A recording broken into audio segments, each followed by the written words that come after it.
सांगली जिल्हा म्हणलं की गोपीचंद पडळकर आणि जयंत पाटील यांच्यातील विस्तव कधीच जात नाही। विधानसभा निवडणुकीनंतर हा संघर्ष आणखी तीव्र झाला।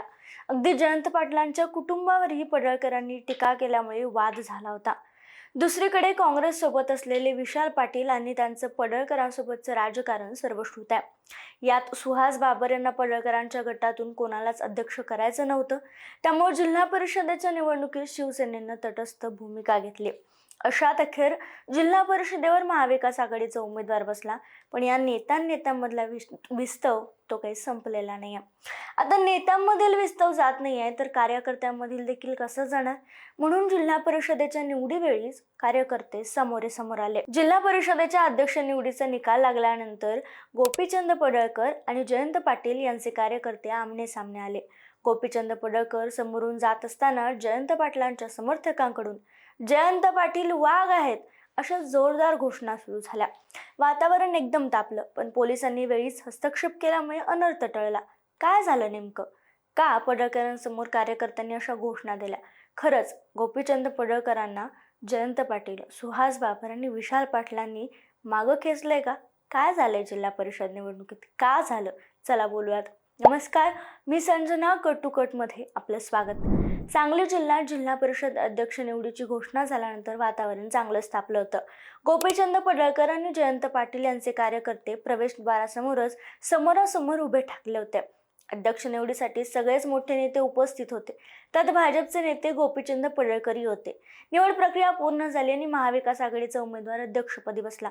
महायुतीत असणाऱ्या संजय काका पाटलांनी आपल्याला मदत केल्याचं जयंत पाटील म्हणाले खरे, मात्र हे धातांत खोटं असल्याचं नुकताच झालेल्या पत्रकार परिषदेत संजय काका पाटील बोललेत।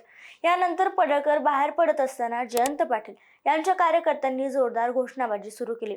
आमदार जयंत पाटील वाघ आहेत अशा घोषणा दिल्या जाऊ लागल्या। त्यावर लगेचच पडळकर समर्थकांनीही आवाज वाढवत एकच छंद गोपीचंद अशा घोषणा देत प्रत्युत्तर दिलं। प्रवेशद्वारासमोरच दोन्ही गट आमने सामने आले आणि तणाव निर्माण होण्याची स्थिती निर्माण झाली। पोलिसांनी वेळीच हस्तक्षेप करत कार्यकर्त्यांना पांगवलं, नाहीतर मोठा अनर्थ टळला। या गोंधळात काही कार्यकर्त्यांकडून शिवीगाळही झाली आणि या सगळ्या गदारोळात गोपीचंद पडळकर कोणतीही प्रतिक्रिया न देता घोषणाबाजी सुरू असतानाच तिथून निघून गेल्याचं बोललं जात आहे। आता बघा, सांगली जिल्हा परिषदेत एकूण 61 जागा होत्या आणि या निवडणुकीत पक्षाला कोणतेही स्पष्ट बहुमत मिळालेलं नव्हतं। या निवडणुकीत भारतीय जनता पक्षाला 16 जागा, राष्ट्रवादी अजित पवार गटाला 6 जागा, शिवसेनेला 7 जागा, काँग्रेसला 11 जागा आणि राष्ट्रवादी शरद पवार गटाला 18 जागा, शिवसेना ठाकरे गटाला 1 जागा, रयत क्रांती संघटना आणि जनसुराज्य पक्षाला 1 जागा मिळाल्या होत्या। त्यामुळे कोणत्याही पक्षाला स्पष्ट बहुमत नव्हतं। बहुमतासाठी 31चा आकडा पार करणं महत्त्वाचं होतं। आणि अशातच इथं सुहास बाबर विरुद्ध पडळकर हा वाद देखील पडळकरांना कुठेतरी मागे खेचून आणला। जत हा आमदार गोपीचंद पडळकरांचा तालुका। इथून 8 सदस्य निवडून आले होते आणि निंबोडे गटातूनही भाजपच्या बाजूने सदस्य निवडून आले होते। त्यामुळे 16 पैकी 9 जे सदस्य निवडून आले ते गोपीचंद पडळकर यांच्या बाजूनेच होते।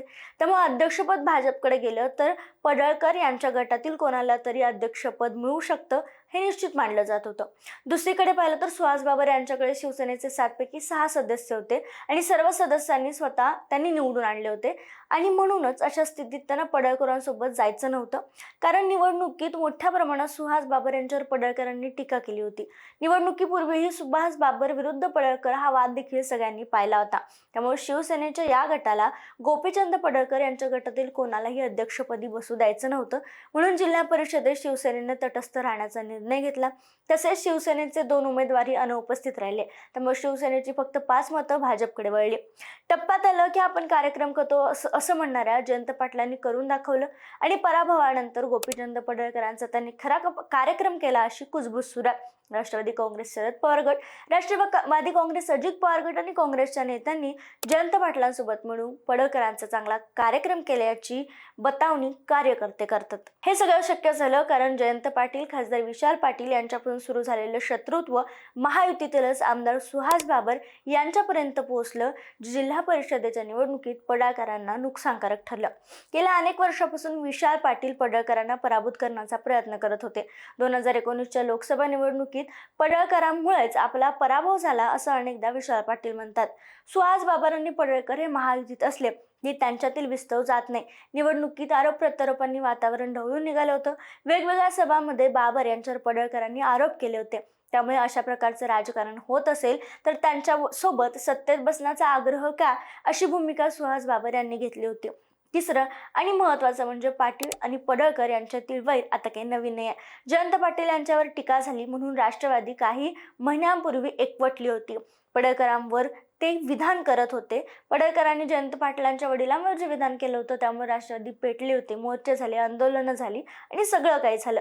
आणि म्हणूनच या सगळ्याचे उपटे पराभवात म्हणजेच गोपीचंद पडळकरांना पराभव दाखवून जयंत पाटलांना दाखवायचे होते आणि म्हणूनच जयंत पाटलांनी पडळकरांचा करेक्ट कार्यक्रम केला असे कार्यकर्ते घोषणा करतायत आणि पडळकर समोर जात असतानाच जयंत पाटील वाघ आहेत अशा घोषणा करतायत.